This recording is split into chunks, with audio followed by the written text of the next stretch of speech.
Welcome back to Jedi Enclave. I'm Daniel. I'm Chris. And this is the this week's episode of the Jedi Enclave Presents. Now, this is Podcasting Podcast, your and our, mostly our show about science fiction, Star Wars, fandom, things we like. Usually things we like. We don't talk too much about things we don't like. Yeah. And It's just more fun to talk about things you like. yeah, you know, you browse around on the internet. It's a mostly negative place, and we try not to be that negative unless it deserves it. Which does occasionally happen, but not so much right now because there's new Star Wars happening. Right, and you know what? It's good Star Wars, which is nice. Which, by the way, we are talking about that today. We're talking about Skeleton Crew. Because of the holiday madness, we didn't have a good chance to chat about Dune Prophecy, which ended, and I feel like was good enough to talk about a little bit. We're going to talk about a couple of other shows as well. One that's coming up and one that I've been rewatching. That is one of those. I'll talk about it when we get to it if we have time. It's one of those things where it was kind of one of the first really good Netflix shows that Netflix just canceled, and no one understood why. The OA. We'll talk about it a little bit when we get there. So yeah, there's that. And then while you're here, if you could go and follow us on Facebook Live, YouTube, Twitch, Blue Sky, which I'm told, I guess when you post on Blue Sky, it's... No one's telling you that. I was asking you as much Oh, I thought you were telling me that's what they said. See, this is the problem. I don't have a Blue Sky account. Okay. I don't know anything about it. This is the problem, is that I heard your voice, but I was composing my Blue Sky post. So, I heard every other word, and then, my brain filled in the rest and made my own reality. Clearly, this is the truth. Yeah. I thought you were telling me that's what it... Why would my good friend Chris ever lie to me? So anyway, we're on Blue Sky. Go check that out. Discord, the link to everything's in the description. Go and check it out. We'll be reading...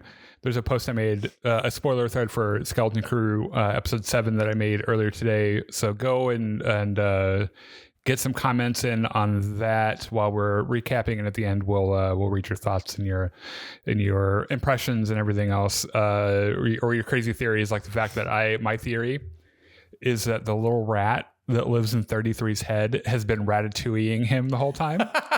And that he's like a higher evolved life form, and he's got a little control center in there, and he's got a chair he sits in, and he's like an even smaller Babu Frick. Yes, and that voice, this is how he talks. Yeah, I think it's a really good theory. Does it have any proof? No, it does not. But that's what makes it a good theory. It's 2025, and we don't need that shit anymore for things to be true to us. So there we go. We're in a post-truth society. Yes. It was good knowing you, Truth. Godspeed. Skeleton Crew. I don't like the main theme of this show. The thing. The musical theme. The little cellist. Yeah. Oh yeah. It just I don't know. Okay. What a mundane, stupid thing not to like. Yeah. But it's you remember when Mandalorian came out? In that opening title, that was a banger, right? And the Book of Boba Fett, despite having its a lot of story flaws, had a fucking great score. Yeah. And I feel like Skeleton Crew has, though it has some, in this episode particularly, had some pretty cool musical moments that I actually really liked. So, I think the music is hitting more than it's missing. Yeah, I guess there are moments where I'm like, was there music in that scene? I can't remember, which to me is not great. Yeah. Well, I guess it depends. There are some, there are scenes in John Williams where the music, where there's music and it's perfect for the moment, and you feel it with everything you're watching. And then there are times that he doesn't do music at all on purpose, which actually has a different effect. That's really neat. A really good example is in episode 2.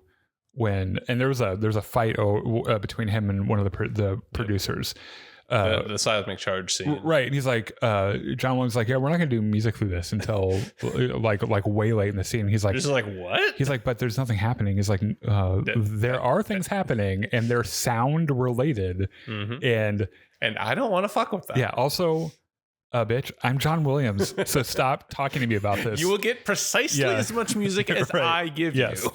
Right. Are you going to compose like the other 40 seconds in the scene or whatever?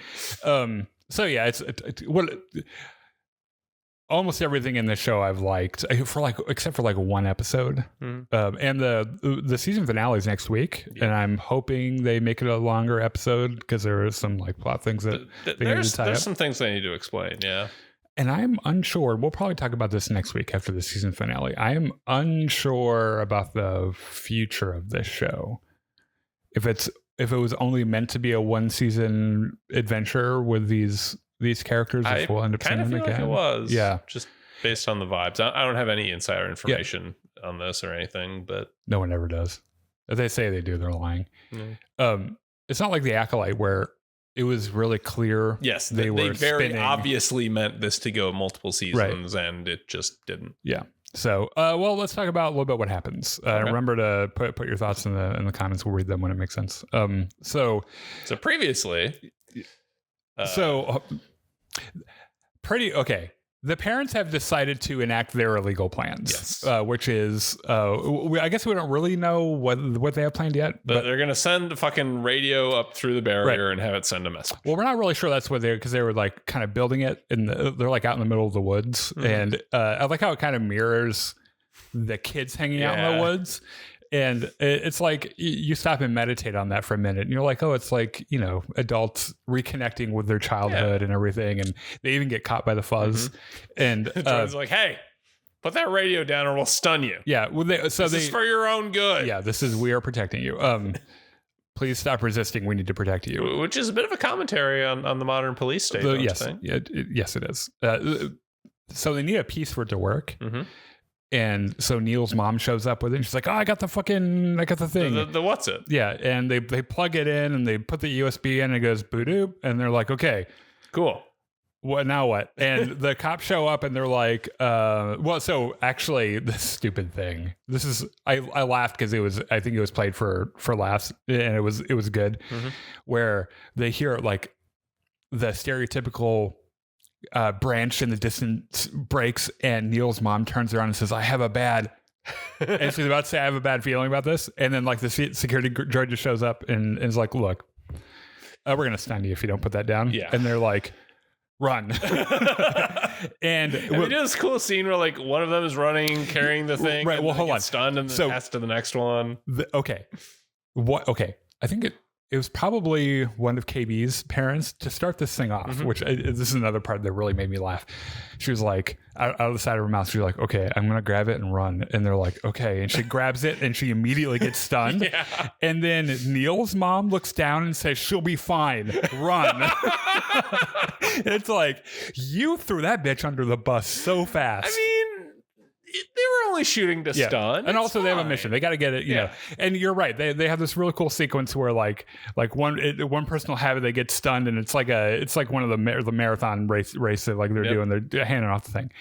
And so the only person left standing is Undersecretary Karen, right? And she's the one that's kind of smart enough to evade the security guys for a second. Hide behind a rock. Yes, which by the way, it made me think. They found them out in the woods because they tracked the communication device, I guess. I assume. How did they not just be like, yeah, it's over there? I don't think we're meant to think into it that much. And that's fine. It's whatever. So she turns it on and it's like, go be free. And throws it up into the air. And then it goes into the atmosphere and it starts transmitting.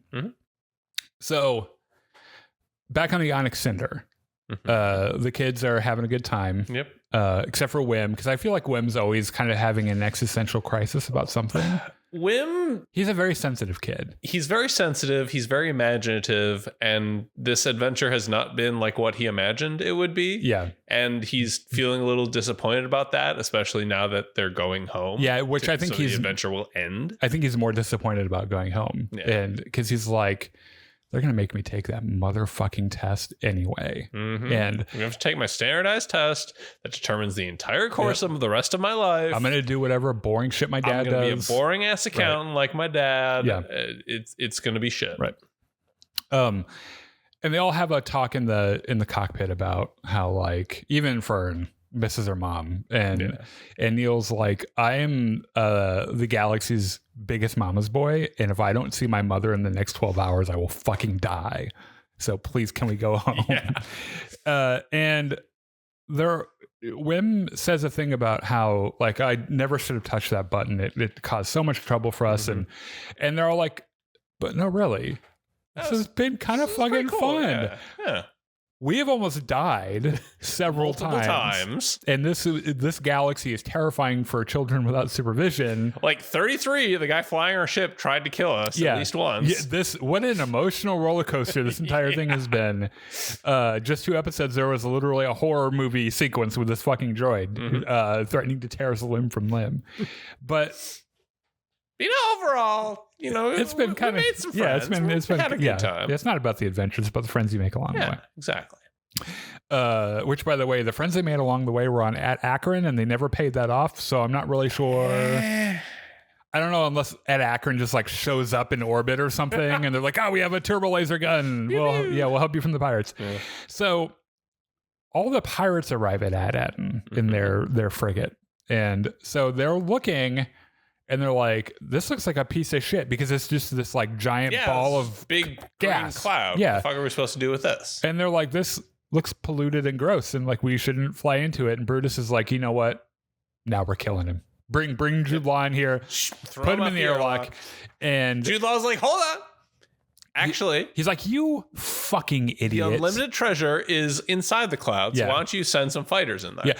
Why don't you send me in there? I will take a fighter and fly in there. And Brutus is like, motherfucker, I am not stupid. We're going to send in a volunteer. You're going to sit here because I would very much like to shove you out the airlock. So everyone sit down, send fucking Mark into the thing. And Mark gets into his fighter and says, all right, I'm going to go into the cloud now. He puts his little helmet on. He's like, just in case something bad happens, I got my helmet on.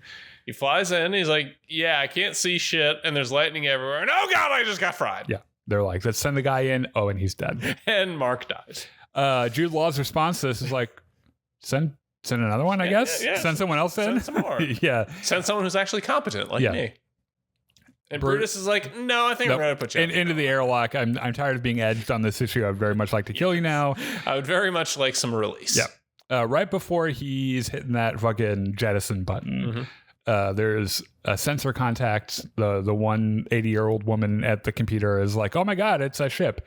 And everyone stops and they get a good visual on it. And Jude Law's like, that's the fucking Onyx Cinder. I know that fucking ship. 33's like, yes, actually, that is the Onyx Cinder. It looks different without the armor, doesn't it? Yeah. And so I think the fucking tractor beam it. Right. And then the one lady like lets him out. She like hits the release on the door. He gets out. So the kids who are unaware that there's a giant pirate ship are just marveling because they've never seen. Holy shit, that looks so good. They've never seen their home from this angle because when they're on their way out, it was behind them and they just went into fucking hyperspace. And so they're like, wow, this looks terrible. Like I would never visit this planet. Look at all this shit. And then they're caught in a tractor beam. And so when they're like on the way down to the docking bay, Brutus is like to Jude Law is like, listen, I'm gonna kill you. I don't care how. Look, we all end up rich. I'm still gonna kill you. So I just want you to think about that for a second. And Jude Law is like, I will think about it. Yeah, he's like, so the crew really likes me though, and he's like, they don't like you, they like money, and he's like, I think they probably like me a little bit. Yeah. And he's like, we'll see. So they get down there and the ramp comes down and Brutus is like, get the ship. Get the fuck out of here. I swear to God, if you don't get down here right now, you're going to be grounded. Let me just walk up a little bit up this ramp so you can hear me as I shout, get the fuck out of here. Oh God, I got grabbed in the car. Yeah, they grab him with a fucking docking claw. And someone's with like on the voice change, probably KB, right? Yeah, it is 100% KB. Yeah, she's like, back the fuck up, bitches. I will fucking stubbed this guy's toe so hard. Yeah. And Jude Law walks up and picks up a blaster. Just fucking caps Brutus. Just right, like Jesus Christ. That's one of those moments where I was the like, kids are right there. Yeah, he just fucking ices him. Yeah. And he's like, oh, fuck you. Lest we forget, Jude Law is not the good guy here. Yeah, because at first I thought maybe like in the episode where they go to the pleasure resort or whatever, that maybe he was like enacting a plan or something that would help the kids or something. But no, I think he's just actually a greedy pirate. Yeah, which I'm kind of glad about. Like everybody was telling the truth when they said, "Don't trust this motherfucker." Yeah, and so Jude Law turns around with dead Brutus hanging in the fucking docking cloth. I'm the captain now. Look at me. I'm the captain now. Does anyone have a problem with that? And they're like, no. like, not really. Yeah. He's like, all right, you, get on the ship. There's going to be 4 scared little kids in there. Pissing their pants. Yes. Fucking change their diapers first. Change their diapers and then throw them in the brig. Yeah. All the rest of you bust out the kid-sized handcuffs. Yes. Why do we have child-sized handcuffs? Are we the bad guys? Are we the baddies? Anyway, all the rest of you, get the ship ready to go right through that barrier. We're going to get some infinite money. Yeah. Right around then, the sensor buoy that the parents threw up into the atmosphere comes into range, and the message starts playing, the hologram. So the kids are in the brig, which is like directly off the bridge for some reason. I don't think that they're even in the brig. I think they're just standing in an area with a chaperone. Yeah. Where like that pirate's like, I'm not going to put you in a cell. That seems kind of rude. But you guys need to behave. Okay? Also, I couldn't find the child-sized handcuffs. Right. Yeah. And I don't know how to open this door. Which we definitely have, but I just can't find. So sit here and behave. Please don't embarrass me in front of the captain. So the message starts playing, and it's all the kids' parents saying, "Hey, we love you so much." They all have their cue. Please come home. Yeah. Each parent has a different thing, and like it's really easy to get through the barrier. We can't actually tell you how because that would actually be breaking some laws. Just in case there are some pirates listening to this right now, it'd be a huge problem. But if you find a Republic emissary, they can get you through. Yeah, Republic emissary who knows about Ad-Atten, and they'll fix everything. Yes, definitely. And it's like, this should be very easy to do because there certainly has not been a galactic civil war that wiped out the old Republic. Right. And then a period of, 25 years, 30 of a galactic empire that has just shit on everything. The Sith, for example, didn't take control. Do not exist. Yeah, no way. They couldn't take control of the Senate because they don't exist. Right. And also, don't tell them where you're from. Yes, very important. Do not tell anyone where you are from, which you may have already done because this message might come to you a little bit late. Yeah, but, your children. In retrospect, maybe you should have realized that that's not such a great idea. I like how when they say, don't tell anyone where you're from, Jude Law turns and he's like, good job, by the way. Yeah. Literally the dumbass. The first thing you did in every interaction with every person you've met on this adventure is, hi, I'm from Ad-Atten. Can't say I remember no Ad-Atten. Oh, I'm going to miss that. I don't want this show to end. So Wim's dad gets on and he's like, look, the galaxy is a very dangerous place. You are only children. This is honestly kind of a catastrophe for you and for us because we love you. No. And also, Wim, I'm sorry for not listening to you. Please come home. And it was one of those moments where you're like, oh, that's really nice, actually. Yeah. So the kids are like, okay, we need a plan. Okay. We need to figure Team out. huddle. Yes. Everyone come over here real quick. Fern's like, I'm the leader. Yes. We're going to do a plan. Wim's like, attack! Yeah. and fucking by himself. Runs into this pirate. He just fucking grabs him around the shoulders, holds a knife to his neck. And he's like, well, shit, this didn't go how I thought it would. I like how Wim's like, okay. I'm beaten. Maybe I didn't think that one through. So they all pile onto the Onyx Cinder. They're already on the Onyx Cinder. That's where the message came through. Oh, is it? Okay. Yeah. So they have an argument about claimsies because the very intricate Pirates Code has a rule that you can only be captain of one ship at a time. Right. And since Jude Law is captain of the frigate, he can't be captain of the Onyx Cinder. So Wim goes to call claimsies and Jude Law covers his mouth and he's like, I call claimsies. Yes. And so Fern's like, well, no. I call unclaimsies. And Jude Law's like, you can't do that. You've not read the Pirates Code. And like, you see 33 is like looks to one's like the kids talking is like, you know what? That's close enough, honestly, and starts punching people. Yeah, just punches Jude Law like right in the face, and he's like, you know what? This shot is great, actually, because Jude Law is just saying like, you can't just do that and then boom, clocked right in the face, out of frame. Yeah. 33. And so he's like 33. He's like, I won't lie to you. I've been looking for literally any excuse to punch him in the face like that. You've given it to me. What's your next order? And she's like, take out the rest of the pirates. And he's like, oh, I thought you'd never ask. Absolutely. And he fucking puts his shields up and he's like, fucking put them up, bitches, and runs right at the pirates. Attacks the crew. I think incapacitates all of them. Yes. Right. And fucking tosses them out the ramp. The ship takes off and the pirates on the frigate are like, why is it? What has happened? Why? Has anyone actually read the pirate code? Because if there is an unclaims these clause, we should probably know about that. Yeah, seems like a good thing to know about. So they're able to take off. Yep. And they 33. escape. Fucking take us home. Yeah, they escape into the maelstrom.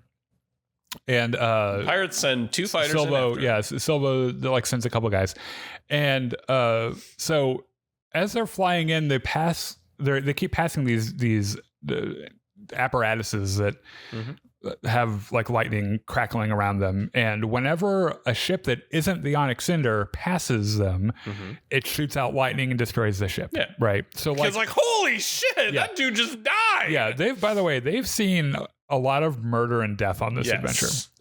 Whenever the Onyx Cinder flies by, the bottom lights just turn green. Like it's like, I recognize you. It's like the iPass. Yeah. Like when you go up to Chicago and you have the iPass in your window, and they break through. They're like, hey, wait a minute. The Onyx Cinder isn't a pirate ship. It's an Ad-Atten. Yeah, it's from Ad-Atten. And 33 is like, yeah, no fucking shit. Like that's the brilliance of Captain Rennet, is that he's like, I'll just take a mint ship and I can come back whenever the fuck I want. Yeah. And so they break through and they find the planet. And I thought maybe this is a neat effect, because I thought maybe the maelstrom was like a trick, like a visual trick to make the atmosphere look like it. But it's not. Ad-Atten is like actually in there in the middle. Yeah. And so they like pull up and 33 is like, shit, we're in another tractor beam. Yeah. The auto landing takes over like at Akron, and surprise, Jude Law's on the ship. Yes. How did he get on? He's a wily fuck. I don't know. But he shows up, and Fern's like, 33 tears dick off. And he's like, oh, I thought you'd never ask. And so he stands up and he runs over to him. And Jude Law's like, surprise, bitches. Yeah. Chekhov's lightsaber off with your head. Yeah. Falls down. The little rat scurries out and screams at him. And there for a second, it looks like he's going to step on it, by the way. And then he like pushes it out of the way with his foot. And the kids are like, dude, that's not cool. Yeah. This is the guy that we liked on this adventure. Jude Law is like, all of you shut the fuck up. Oh, yeah. Get on the ground really funny, there. Because I have the world's biggest headache after this asshole droid punched me in the head. There is something so relatable about this, because he takes the kids hostage. He tries to contact the ship, and Wim's like, the frequency, and he's like, I know it's being jammed. Your jibber jabber has annoyed me so fucking much. You have no idea how much I want to kill all of you. Fucking kids, man. He sits down in the pilot's seat and is like, surely the controls work. And then KB's like, it's in autopilot. He's like, I fucking know. Yeah. Okay. So I'm gonna tell you how this goes. You guys all suck, and I particularly hate Wim for some reason. He calls him out. And he's like, you're the worst fucking one. And then he tells them that they're all weak and sheltered and spoiled. Yes. And I feel like in the way that he delivers it, there's more character development here than the character means. He's like giving himself away a little bit more than he means to. Because the first thing I think of is, if he is indeed an Order 66 survivor, it would have happened to him when he was a child. Yes. And it would make sense that he would look at these children with some resentment over how easy their lives are. And because in his head, I feel like he's like, you guys have no idea how fucking lucky you are, right? And I'm not sure how they'll end up. I don't know what the deal with him is. That's one of the mysteries they really should be resolving and paying off next week. In the next episode. The thing, I would hope that he's not just. So he's not just like, it's not like Nanjiani's character in Obi-Wan where he's using magnets and shit. Like I think he actually has the Force. Yeah. And it looks like he's got some lightsaber training because even if he had the Force, that doesn't mean that he, like, what's more likely to happen to him with a lightsaber is what happened to Wim, where you don't know how it works. Yeah, you can turn it upside down and yeah. So he knows, like, I feel like he's had a little bit of lightsaber training and he kind of knows how to like deal with it. So I suspect he's probably an Order 66 survivor. Probably like was quite young when it happened. Maybe Ahmed Best character goes back to the temple after he drops Grogu off, and he's like, I'm gonna rescue another one. Yeah.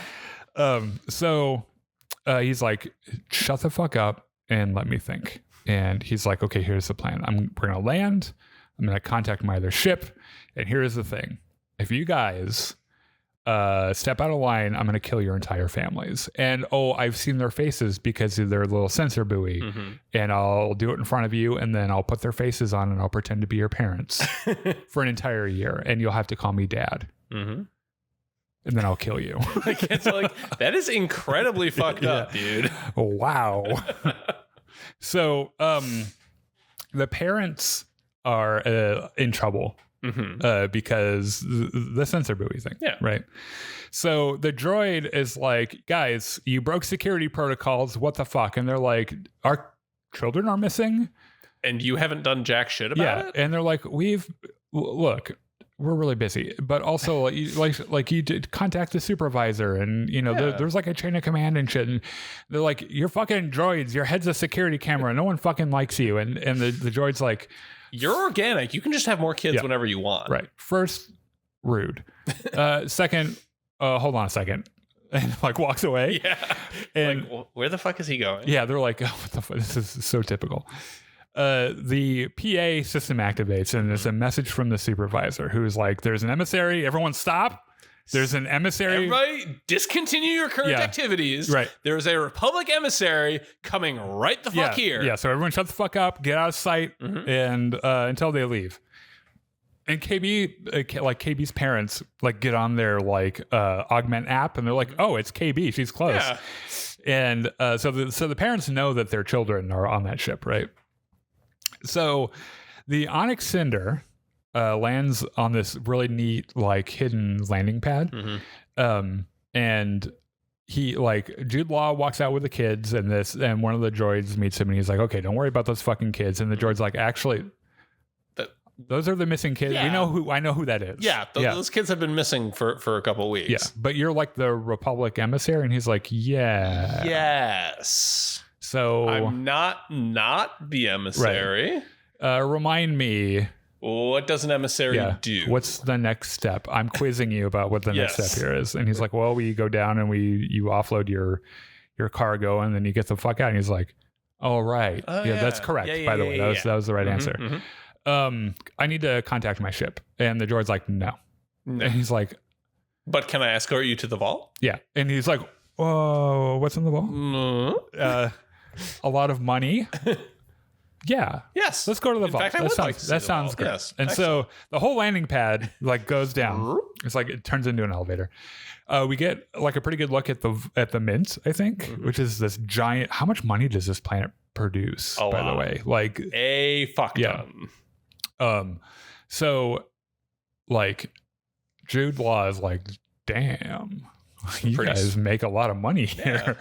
Can I call my ship though? Yeah, and he's like, okay, listen, the second time you've asked about calling your ship, you need to talk to the supervisor about that. It's above my pay grade. All right, fucking bring the supervisor out here, and also bring me some snacks. Yeah, bring me a drink. It was a very long journey. Also some aspirin. I have the weirdest headache right now. Also, and I have no particular reason to be mad at you, but fuck droids. And the droid's like, rude, but okay, fine. So they get down to the vaults, and the kids are put back onto the Onyx Cinder like for their own safety and shit. And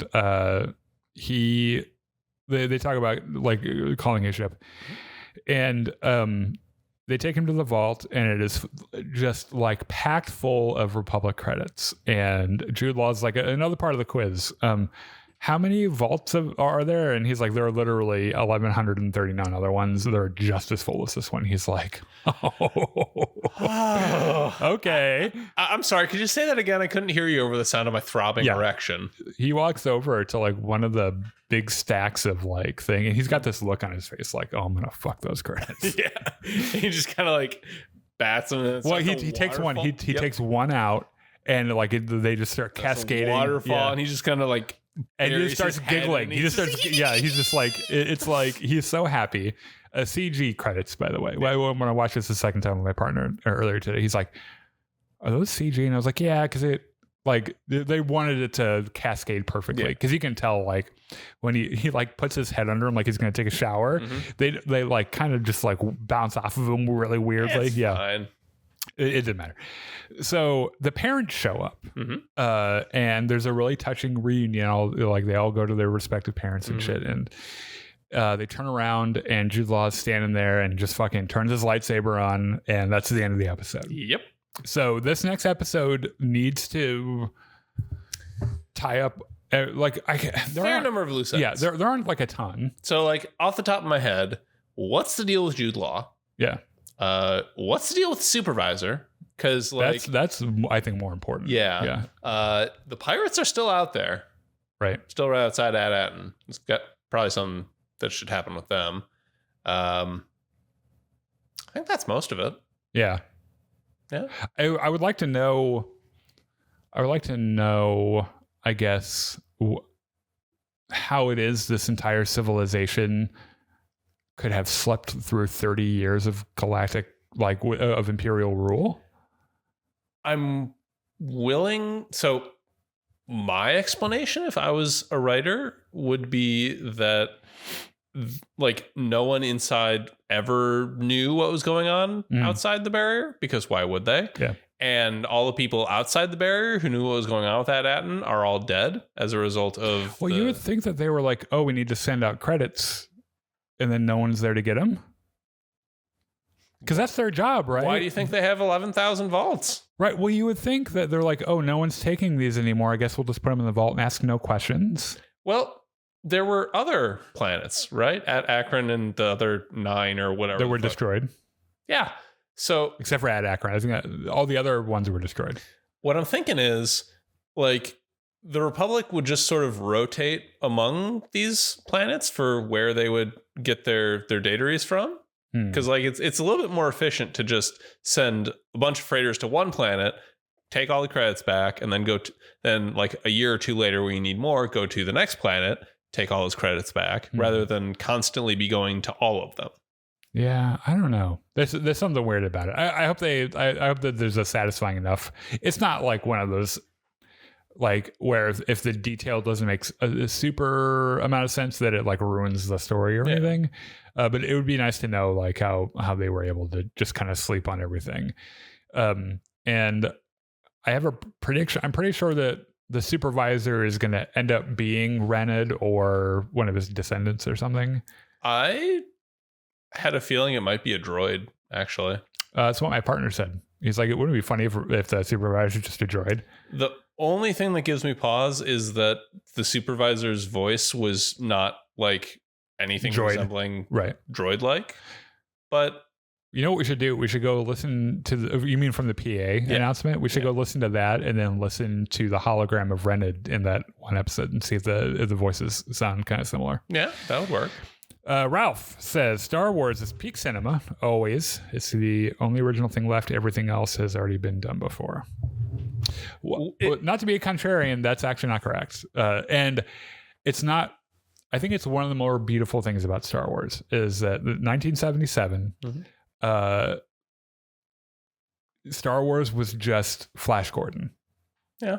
And different World War II movies that Lucas really liked, right? I mean, it is the prototypical hero's journey, right? It's one of the things I love about Star Wars is that it accepts different genres, yeah, and into like like how the Mandalorian was a Western. It's just a Western, right? Ahsoka is just a samurai movie. Right. And it takes to those genres really well because the character... Skeleton Crew is just fucking E.T. Or the Goonies, right? Yeah. And I think that's one of the more special things about... and I agree that like Star Wars does have some tired tropes they need to move past.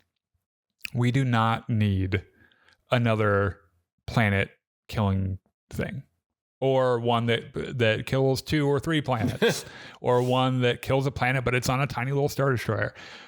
We don't need any more planet killing things. We don't need solar system killing sun crushers, right? Despite the fact that I love that trilogy of books, it's like, we get it. Like, can we find a different threat other than just that stuff? Or just tell stories on a smaller scale. Yeah. On the other side of that, there are some insanely good things that happen just as often in Star Wars as that other stuff, where it just kind of like, and I think that might be my problem with I think The Rise of Skywalker, which is on our list of favorite Star Wars movies. It's probably toward the bottom for me, where it's like the balance of that isn't right, where it's like got a lot of shit where I'm like, oh, again, and then not enough stuff, and it's like, oh, that's really cool. Yeah. So but anyway, yeah, I totally, I don't mean to be a contrarian, but I don't think it's true to say that Star Wars is the only original thing left, when actually it references itself. I don't think it was original from the beginning. Right. But that's what I like about it. I think it's kind of like a Star Wars as a medium it's like a canvas that you can tell a bunch of different kinds of stories with. And it's what I like about it so much. Let me look at a couple things. Comments. I have to find this post that I made. Oh, there's us. The thread wherein people talk about all the shit they saw. Yeah. Well, not saw, just thought. I call unclaimsies. Where's the logic in that? Well, they're kids. Yes. Yeah. Like, are you telling me you and your friends when you were a kid didn't come up with some incredibly stupid shit? Weird social contracts where you're just like, oh, we don't want to get cooties, so we're going to do this thing. Yeah. It's like, where's the logic in that? There is none, because they're kids and they're fucking stupid. Yeah. That's the hallmark of every kid. They're fucking stupid. Yes. Yeah. Going the whole thing about SM33 going along with that thing, and it's like he's like, close enough. Yeah, I really think that 33.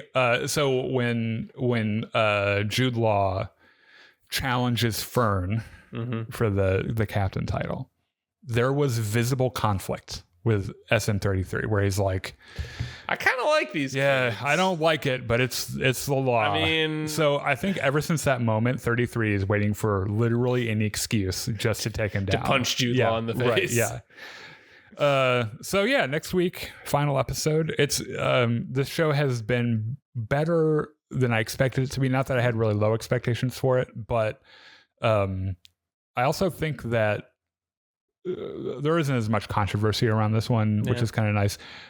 There isn't there isn't like a lesbian this directing episode, so like the incel side of Star Wars is fine with it. So I mean, Kathleen Kennedy's name is still in the credits, right? So clearly the worst people in the world will still find something. I mean, they've got the whole cognitive dissonance thing where they're like, oh, well, she's not actually running stuff. It's actually Dave Filoni because of this secret little war inside of Lucasfilm that no one knows about except for Star Wars Theory and Mike Zero, and they told us about it. And there was a fight, and they had a sword fight, and Kathleen Kennedy lost, and now, like, as punishment, she has to sit in her office and pretend. And Dave Filoni, the savior of Star Wars, is actually doing it. And Brie Larson is in there. Brie Larson's like, despite the fact she's never been in Star Wars. Brie Larson keeps going to Lucasfilm and pissing on the carpet, and no one knows why. They'll have whatever thing they need to construct in their brain to deal with the fact that her name's on it, right? It's kind of like how Mark Hamill is very vocally anti-Trump on social media, but nobody dares come at him. Yeah, because it's like, it's fucking Luke Skywalker, man. You don't go after Luke Skywalker. So they have to, and they're like, oh well, whatever. It's like, great argument. Fucking great argument. Okay. All right. So what are we talking about next? Dune Prophecy. Well, actually, so we got like 3 things. Yeah. Well, okay. Let me talk about this. Is a quick thing. Okay. Because I like that we always talk about Star Wars when it comes up because it's like really important. It's kind of central to what we're interested in, at least for the show. But I like that we've kind of branched out to different science fiction-y, and it doesn't necessarily have to be science fiction. Sometimes it's just like cool fantasy stuff or like just cool ideas and stuff. And my partner and I have been rewatching a show called The OA, which is not a new show. This is from like 11 years ago or something. Okay. And I mentioned toward the top of the hour that is like one of those first Netflix shows that did really well, but got canceled for no reason. Like people couldn't figure out why it got canceled. Yeah. Which Netflix has done a lot since. I mean, the answer is probably that it just costs too much to make. Or or they got more from the insurance write-off from canceling it than, you know. So there was a huge cultural moment because a lot of people were really into that show. And so like a bunch of like fans banded together and bought a hideously expensive billboard in Times Square with like hashtag Save the OA. And someone went on a hunger strike outside of Netflix studios or something. And I often talk about shows that like cause me to have like an emotional moment because like as I get older, I generally am a little bit more emotional than I was. But if you give me a show where I care enough about the characters, where like there are moments that cause some emotion. So real quick, because I've never seen anything about this. In like 3 sentences, sum up this. Oh, I'm going to do it more in 3 sentences. I'm sorry, you're just going to have to deal with it. Okay. So this woman, after having been missing for 7 years, just shows up again. Okay. And like that is okay. Fine. The notable thing was that before she went missing, she was blind, and she is not blind when she comes back. Oh. And they're like, what the fuck? And she won't tell any. She's got scars on her body and shit. And they're like, what the fuck happened? And she won't tell anyone. And she ends up sneaking and uploading a video on YouTube saying, like, I don't know who you are. Basically, the gist is, I need you and you need me. Meet me at this place. And the right people see it. How does anyone know it's the right people? One of the themes is that there are 5 people plus this character who 4 of them are students at a high school. And the 5th is one of their teachers, who all have these different deep injuries to their soul. And like one of them's a trans boy whose parents don't understand and don't get it. One of them's a bully, but it's really obvious that like he's a reflection of what's happening at home. And there's a kid who's like, he doesn't have parents. He like his big sister who just smokes pot on the couch all day. No one cares what he does or no one cares about him. And there's the kid who is this like academic like achiever and has all this pressure to do well and all this other shit, and whose mom has a bunch of problems, and this teacher whose brother just fairly recently died because she committed him to a substance abuse program, and I think he killed himself, which you can imagine would bring an enormous amount of guilt on someone. Yeah. And so all these people who are broken in different ways all find themselves together. And she starts telling them bits of this story every night about how she met this doctor who is doing an experiment, and she volunteered to do it. And so he brought her home to his home lab and then incarcerated her with 4 other people in his basement, and he was doing experiments on near-death experiences. And his experiment protocols were he would kill them over and over via drowning and then revive them and try to figure out where the soul goes when you die.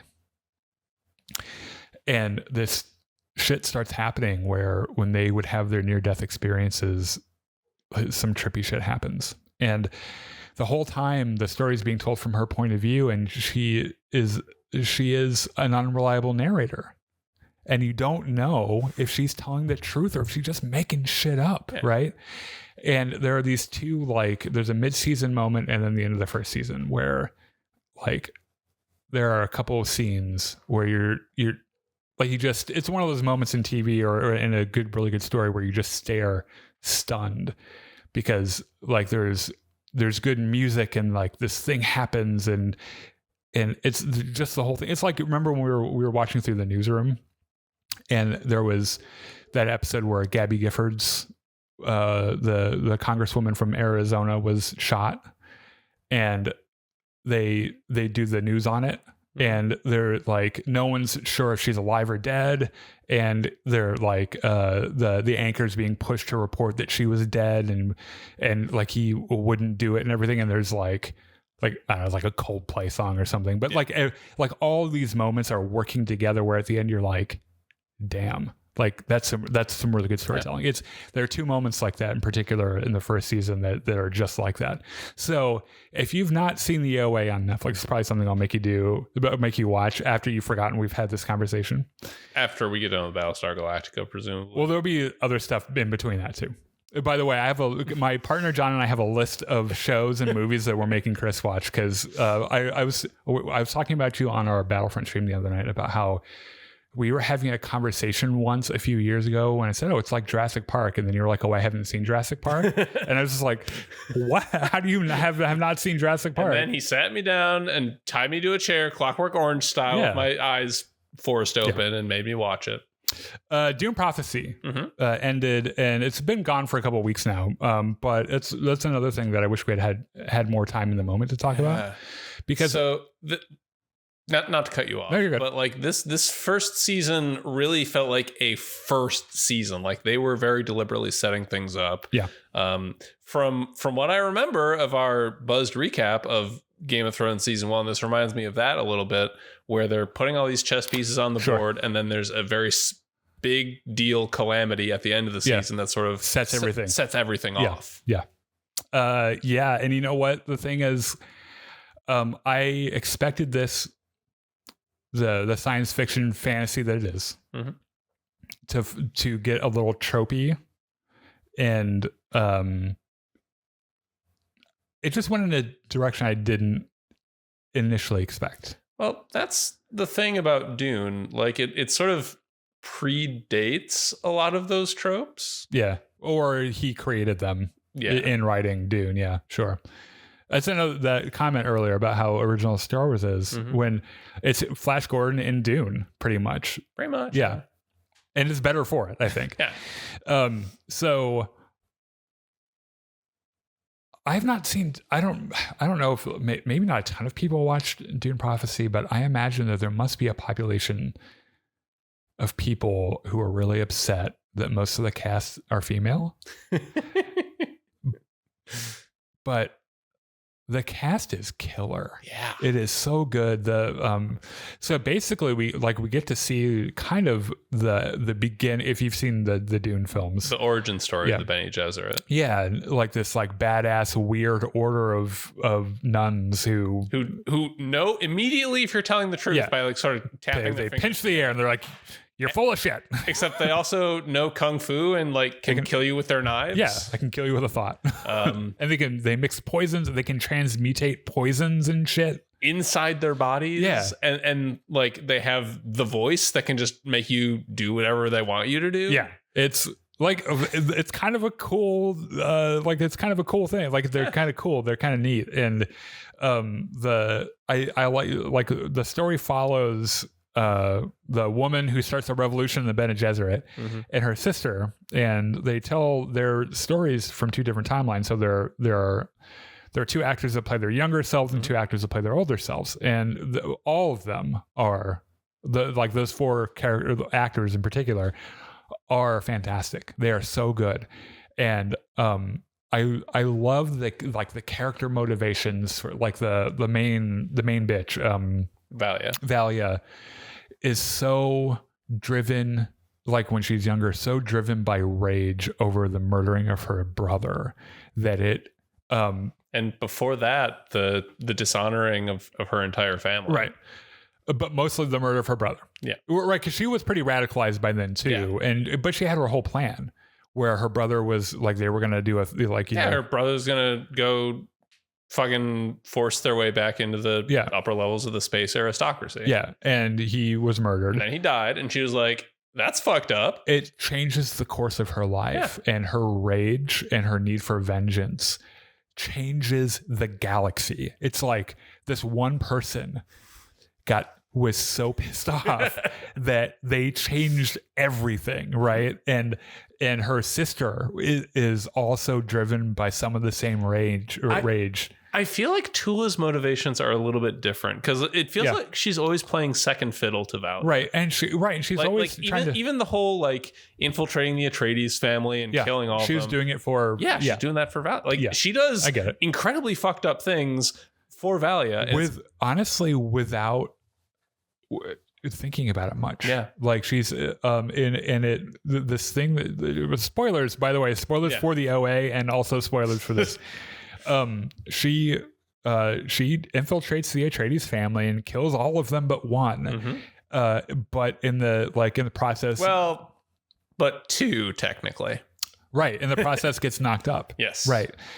And this is one of those reveals that I think toward the last third of the season when they reveal that the stranger that comes into town is that baby. Yeah. And I was like, I did not see that coming, and I maybe should have. That baby who hates his mother, even though his mother was like, bitch, this life is going to suck. You need to get the fuck out of here. Right. Yeah. Like right after giving birth to this baby, she's like, you need to go somewhere else. Yeah. We'll just tell Valia you died or something. And her whole thing, even though she's been executing the orders of her sister, this is the one thing she was like, my sister will not have you. Like you will not be an asset in this chess game, and sends him off. Which is a remarkable thing considering that like not very long away from this was the scene where like the four of them walked up to the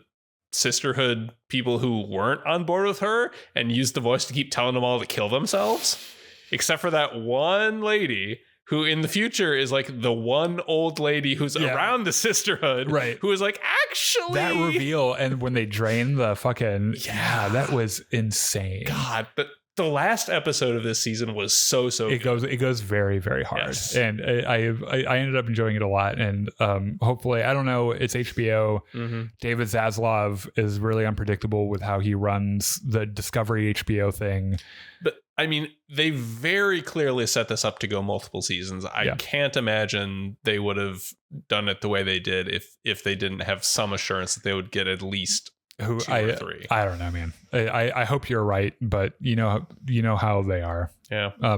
But yeah, I thought it's solid 8 out of 10. Definitely. A quick drive-by of this. I beat Indiana Jones and the Great Circle last night, and we talked a little bit about it on stream. Give it like a 7 out of 10. Okay. And it was a stretch to get it to 7. And I think the reason, so like Indiana Jones and the Great Circle is a better movie, despite it being a video game, than Indiana Jones and the one with aliens or whatever. The one where he survives a nuclear explosion in a refrigerator. Yes. The story is neat. Like it's a neat story. The puzzles are fun. There are lots of puzzles. You have a pistol, and it's very fun to shoot Nazis. But you can also just beat Nazis to death with any random object you find. Or a mandolin. Yeah. Which I started everything I would see. I would put the word combat before it, and it would just become like combat mandolin or combat violin or combat frying pan or combat fly swatter. Like you can get flies. And the cool thing, the combat is clunky. It really is. But they do this cool thing that I appreciated where all the guards, all the Nazis and the fascists, will all fist fight you unless you pull your gun out. And then they all pull their guns out. Yeah. And you can take like 2 or 3 shots before you die. Like you go down very fast. So you're encouraged to fist fight. Yes, you are discouraged from shooting. And like there's yeah, you don't really like horror movies, so you might not appreciate this, but the guy that played Candyman in the 90s Candyman movies, he's been in a few other I can't remember his name right now, but he plays a part in the, I thought that actor was dead, by the way. And so I was really happy to know that he wasn't. But yeah, the whole thing is, it's kind of cool. And the central thing that they're hunting, the historical whatever, it was kind of cool. And like I had fun with it. Cool. So I think in just a few days, Severance season 2 comes out. Yes. Which we will be talking about, because it's one of those things where like we talk about Star Wars, we talk about science fiction, but every once in a while there's a story that is just too cool that isn't really science fiction or fantasy. I mean, it's a little science fiction. It's also, yeah, actually you're right. It is. And it's a little fantastical too. There's some weird fucking shit going. Like if you haven't seen Severance, you probably should. Because there's some weird fucking shit going on in it, and it's really well done. That season too, I was really worried. I was, because that season is a masterclass on character development and mystery boxes, where you're like, they've planned the mystery boxes out. And they pay. It's not like Lost, where you get to the 4th season, you're like, you're just making this up as you go along. No, Severance is very much a slow burn. Yes, and when you get to the last episode, from second 1 of the episode until the end, is just what, like 30 minutes, or I think because they're like shorter episodes. Constantly building tension throughout the episode, where you feel your heart rate increase with every second of the episode until the end. And just a quick spoiler warning for this: the main character Mark. So the whole conceit is that there's a tech company, Google-ish company, that has a little thing you put in your brain where you can split your personality in a way where you don't ever remember going to work. Yeah. Right. So you only remember your off time. Yeah. Right. And in doing so, you create another person who happens to live in your body and only exists when you're at work, and was born an adult whose life, the only thing they know is working at this company. They don't know anything else. And like just that idea is really neat. It's really dystopian. Yeah, it is. It is extreme, and there's weird religious things around it and shit. Like and this company's internal culture is best described as a cult. Yeah. Oh yeah, definitely. And the main character is grappling with the death of his wife. And on the outside, on the inside, he doesn't remember even having a life. Right. And except that one of the big twist reveals. Well, hold on just a second. And there's one of the work personality's friends figures out a way to merge the two in his head. And so the person outside of the job is the Audi, and the person who works the job is the innie, right? And his friend visits the Audi and tries to like, dude, there's crazy shit happening, and this whole thing keeps going along, and like weird shit's happening in the job where they start questioning stuff, and they find a way. There's a protocol where they can put the innie in the Audi's body at a button press. Yeah, and the innie discovers that his Audi's wife is actually alive in the company. And this last episode, where this tension keeps ratcheting, at the end has Adam Scott, who plays the main character, running up to his sister and screaming she's alive. And that's how the whole season ends. And you're just like, oh God, what the fuck? I want to note that season ended 3 years ago. Yeah. 3 real life years ago. Right. So like people who have watched this show have been waiting 3 goddamn years for payoff on that cliffhanger. I was really worried that there wasn't going to be any living up to that first season, because it really is kind of like 9.5 out of 10. Such a great show. And from what I can tell from early reviews, it seems pretty good. It's very, very good. So when those come out, we'll talk about them, because there's so much lore in that show that's weird, and you're like, what? Like one of the things that they give the employees who work really hard is a thing called a waffle party, and you think it's just them eating waffles, but actually they take them into a room, give them waffles, and let them watch people have sex, and you're like, what?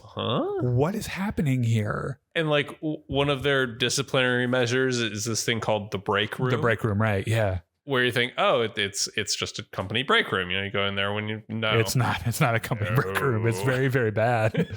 We have been rewatching the first season, and in the very first season, the Innie gets promoted in like the second scene or something, and his supervisor like tells him and gives him his key card and is like, you may request a handshake. And there's something so weird about all of it. It's just it's all like zany and strange and shit. So also the main like the music, like the main theme, music's really good. It slaps. It's really cool. So anyway, that's the end of our show. We will be we'll be back next week with the season finale of Skeleton Crew. I'm so sad. Episode 8. And then might be the last time we ever see Neil. I hope he doesn't die. Not like that, but just like that character might not be in anything else. Yeah, well, I don't know. I know that Dave Filoni apparently is tying up all of the post-Return of the Jedi things with his movie. Okay. So it's possible we run into them again, or Jod or whoever. So anyway, sorry, real quick. Chris says, "May the force be with you, Daniel. Chris, I hope you're having a good night. Do you think Jude Law's character will be taken out in spectacular fashion in the season finale?" I kind of hope so. He's kind of an asshole. Yeah, he is an asshole. Yeah. This is true. James says, "I really got Anakin vibes from Jod and thought he was going to pull an Anakin and kill it." Ooh, that would be dark. Not that kind of show, buddy. Yeah. Also, rip the cool wolf-looking dude, Brutus. Yeah, they did Brutus dirty. He was a jerk. Yeah. Jared says, "Yo, how are you?" We're doing pretty good, man. How are you? Well, I'm not going to stick around and see what you say, but you can join us next week at 6:30 Central for our next episode and ask us again, and maybe I'll read it before we have to go. So anyway, have a good night. We'll see you guys later. Bye-bye.